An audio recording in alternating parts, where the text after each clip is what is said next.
Hello everyone, this is Priyanka. Hope you guys are doing well. So গতকাল রথযাত্রা ছিল আর আমাদের বাড়িতে আমরাও ছোট্ট করে রথযাত্রা পালন করি। সেই ভিডিওটাই তোমাদের সাথে শেয়ার করছি। কাল একদম সময় ছিল না এডিট বা পোস্ট করার, তাই আজ ভিডিওটা শেয়ার করছি।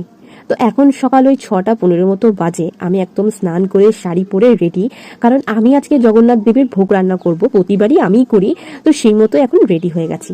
আর এখানে এখন আমি সবজি পাতি নিয়ে বসেও গেছি। এগুলো জলদি জলদি করে সব কাটাকুটো করে নেব, কারণ অনেকগুলো রান্না আছে, টাইম মতো শেষ করতে পারবো না, তাই শুরু করে দিয়েছি। তো এখানে আমার 5 রকম ভাজার জন্য আলু, বেগুন, পটল, গাজর আর শাক কাটা হয়ে গেছে। বাকি সবজিগুলো মা কেটে নেবে বললো। এখন আমি রান্নাটা শুরু করে দিলাম।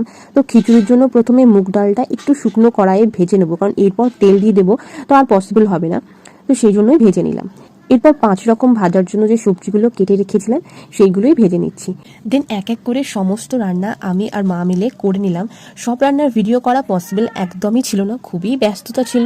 আর তাছাড়া ঠাকুরের জন্য রান্না করছি, তাই মন দিয়ে রান্নাটাই করছিলাম, তাই এত মোবাইলে হাত দেওয়ার ইচ্ছাটা আর হয়নি। বাট তাও একটু একটু আমার এক বোন আর ভাইপো মিলে ভিডিও করে দিয়েছিল, সেইগুলোই তোমাদের সাথে শেয়ার করছি।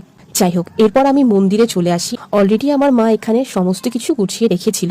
আর এই হচ্ছে আমাদের বাড়ির জগন্নাথ দেব, বলরাম দেব আর দেবী সুভদ্রা। আর সাথে এখানে আমার গোবিন্দও আছে। তো মা কি সুন্দর সুন্দর জামা পরিয়ে সকলকে এখানে বসিয়ে দিয়েছে, বেশ ভালো লাগছে দেখতে।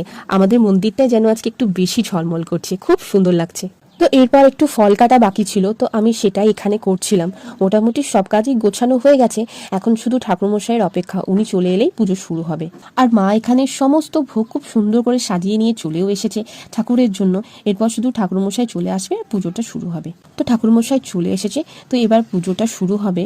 আর এই এখন পুজো চলছে। তবে আমাদের বাড়ির বড়গুলোর থেকে রথের বেশি আনন্দ আমাদের বাড়ির বাচ্চাগুলোর। ওদের খুশির জন্য এত কিছু আরো বেশি করে করা। তবে শুধু ওদের বললেও ভুল হবে, আমারও কিছু কম না। এই রথ সাজানো, রথের বাজার করা সবকিছু মোটামুটি আমি নিজেই করে থাকি। আর একজন আমার বান্ধবী ছিল, বাট এবছর ওর বিয়ে হয়ে গেছে, তো ওকে আমরা খুবই মিস করছি।